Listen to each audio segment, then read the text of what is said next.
Turning my weaknesses into strengths is something that I aspire to do in all walks of my life, and especially in PRS, but it's not a concept that I developed on my own. And in order for you to truly understand how excited I am about the match footage I have to review today, I gotta give you a little bit of context as to why this concept is so important to me. I've always had a bit of a fascination of people who are really, really good at what they do. I mean like 0.001% good at what they do. And to be more specific, it's their mindset for me that I really like listening to and trying to break down and learn from. And there's one person who stands out to me kind of among the rest that their mindset is really special, and it's something that I've aspired to learn from and kind of adapt to fit what I'm trying to accomplish. And that person is Matt Fraser. And if you don't know who Matt Fraser is, he is a CrossFit Games competitor. He has won the CrossFit Games 5 times, and so he will go down in history as one of the best to ever do it. And I don't really care about what you think about CrossFit. I want us to talk about Matt specifically and his mindset. About 8 or 9 years ago, there was a series done about Matt by bodybuilding.com. There was one episode in that series that really stuck out to me, and if I remember correctly, it was about 5 minutes long, but the video was about turning his weaknesses into strengths. In the video, he talked a little bit about some of the things he overcame as far as just things he wasn't very good at, but what I remember specifically is he talked about sprinting. In the 2015 CrossFit Games, there was a sprinting event. I think there's 2 of them. Matt, his background is in Olympic weightlifting. I think everybody expected that this was gonna be an event that he wasn't gonna do very well in. And he placed pretty close to the bottom in both events that year, 2015, out of 40 men. Fast forward to 2016, CrossFit Games, and another sprint event, and you'll get one of my favorite moments, and I'm gonna play it right now so you know what I'm talking about. Final turn back to the start, and Philly's starting to open up a little bit of a lead. Philly, the first man to that final pylon, and now the final sprint to the finish. But look who is there in the red shorts. That's Matt Fraser. Matt Fraser and Ben Smith in a foot race. Are you kidding me? What can this guy do? Matt Fraser is going to win these heats. Circling back around to that bodybuilding.com video, the most impactful thing about that video to me was when he talked about how he went from the 2015 to the 2016 CrossFit Games. And one of the things he talked about is spending 6 months training at a local high school on their track team, sprinting. And to have the humility to go to a local high school to get your ass whooped by 10th and 11th graders or whatever it was, just to get better at something and realize that you had a lot to learn. Not only for him to place where he did in 2015, but come back and just absolutely show out in 2016 is a moment I'll never forget, and a mindset specifically that I'll never forget. With all that being said, I want to take that mindset and bring it with us into the match video review and talk about how I've seen that play out in my own PRS journey. All right, so we're gonna break down some match footage. I love doing this, and I'm excited to do it with you guys today. The footage we're looking at today is from a match up in Cheyenne, Wyoming. It is called the Cheyenne Precision Rifle Hoedown, and the match director is a dude named Sam Carlson. He works for Thunder Beast Arms, and he's just an overall great dude. And so we're gonna go over a couple stages from his match. So I really like how he puts things together. He leaves things open sometimes so that you can game it a little bit, but he also makes things challenging.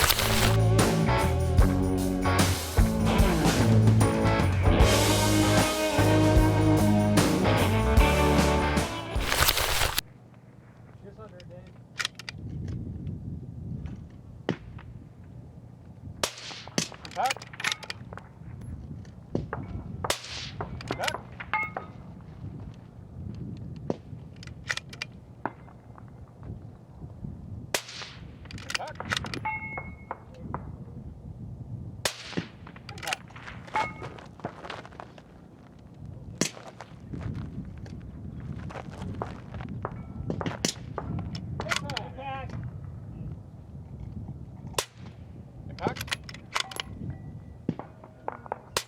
Back.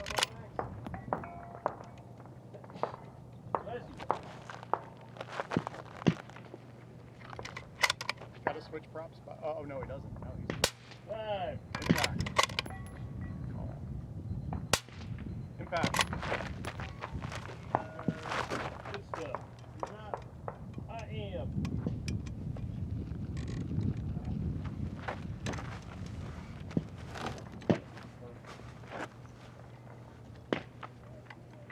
My time? 40. Yeah, so you got one shot and be open. Okay, yeah, 4 minutes. That's fine. I thought about that. Like, come on.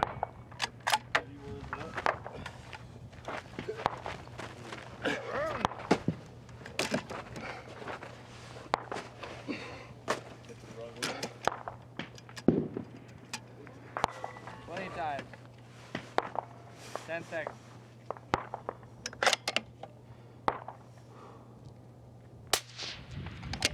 Okay, so the first and most notable thing for me in this is the front bag position. And this has to do with what I was talking about when it comes to weaknesses becoming strengths. And I despise the front bag position. When I shot my first match at Cameo, there was a ton of it. And I remember writing in my match book some notes after every stage to try and give myself some insight to how that went when I'm looking back on it.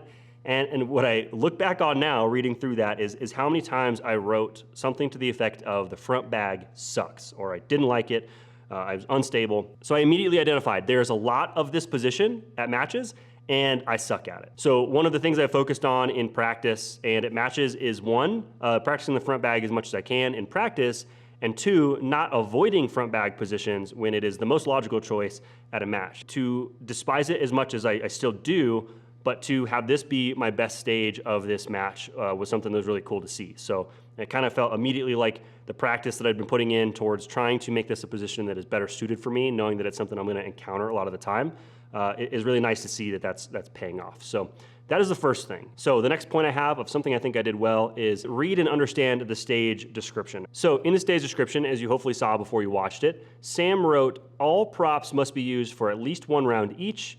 Make it as easy or as complicated as you like. And that's where, if you are reading things all the way through and paying attention, you can really start to work a stage to your advantage. And not every stage will allow you to do stuff like this, but for this particular stage, after kind of talking with the other shooters and kind of figuring out what we thought the best strategy was gonna be, it came pretty clear, at least to me and a couple of other guys, that the best way to do this was to try to take the first 8 rounds from this stage from the position you're most comfortable in. And that telephone pole ended up being a very good height for me. I didn't really have to crouch down or stand up any taller. So it ended up being a good height, and the other arms were not as stable. They're a little wobbly. So the most stable and logical position to shoot this from was with a front bag on the top of that telephone post if you were tall enough. So I was tall enough, and I told myself I'm not gonna avoid using a front bag position if it's the most logical step. So that's what I did. And I was able to get the first 8 rounds from that position. I didn't have to move very much. There was a pretty big pan between the second and third target, but because you're on a post basically, and you have as much pan or as little pan as you want, I didn't have to move at all, basically just shift my rifle to the right, and I was able to get on those targets. So what did I not do very well on this stage? Well, for me, when I'm looking back on this, I got the first half of the stage down, I got those first 8 points solid, and then I failed to plan for what would happen if I made it past that point. So I kind of told myself in the back of my head, I was like, go for 8 good ones, right? And I did, and I got 8 good ones. And then I had time left. And because I didn't think of what was gonna happen after, I didn't have a plan for how I was gonna use those barrels. And so as you can see, not only did I feel rushed, but I didn't take the time to build a stable position, right? I should have, maybe gone for just the 9th point and getting a good shot off on that first barrel. But I rushed it, I didn't feel very stable. I broke the shot, and you can clearly see on the trigger cam that I just flat out missed. And then, I was kind of like thinking, clean run, clean run, clean run, and then nope.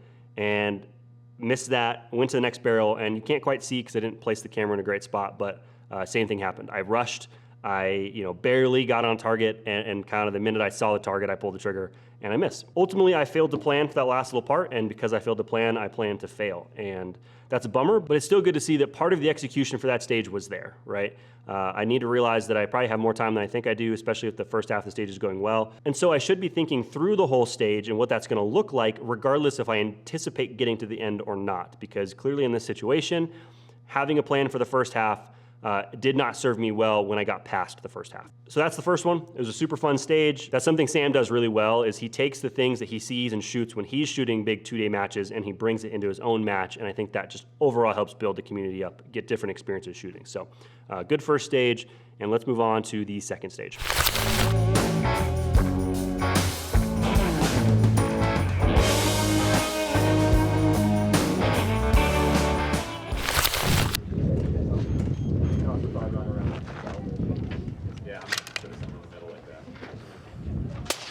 Impact.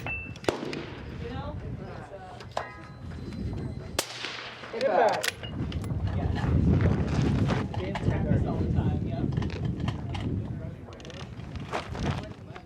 Followed your direction on that one. What? Well, I followed your direction on that one. No, shot followed me. No, I followed you. Impact. Hit almost. Hit almost. Hit back. Double check it though.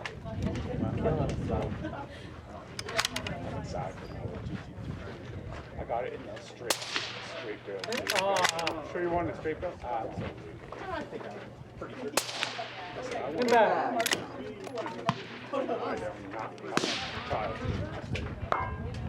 I got one round out of mine last night at 9:40. 180 yards. I was like, I should have turned on the illumination. I was like, I like to back. Right.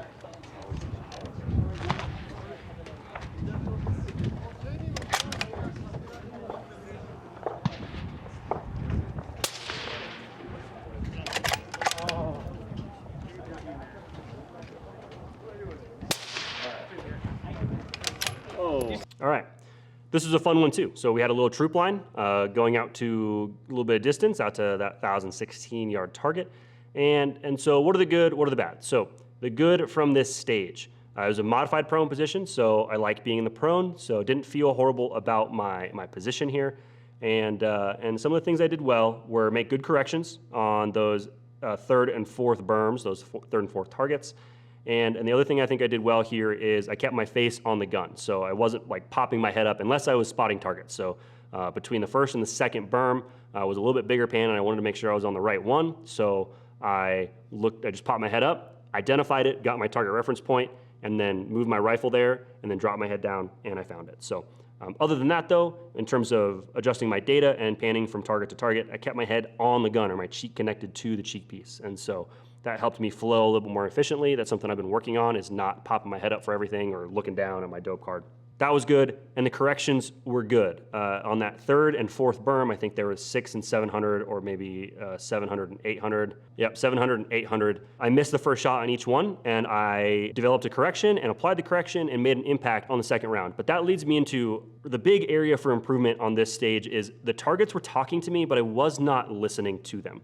And what I mean by that is at the 700-yard berm and at the 800-yard berm, the targets were talking to me. They were saying, you don't have enough elevation, you're missing low. That is going to mean that you're gonna keep missing low the further out you shoot. On the 700-yard berm, I was about 4/10 low in that first shot. On the 800-yard berm, I was closer to 6/10 low.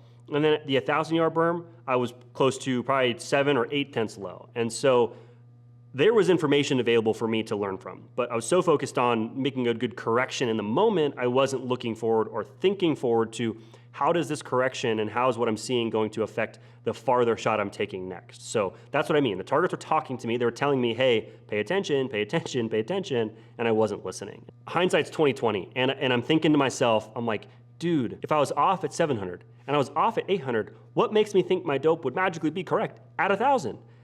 I don't know, but that's just what happens. You get so caught up in all that's happening that it is hard to remember to listen to what the targets are telling you.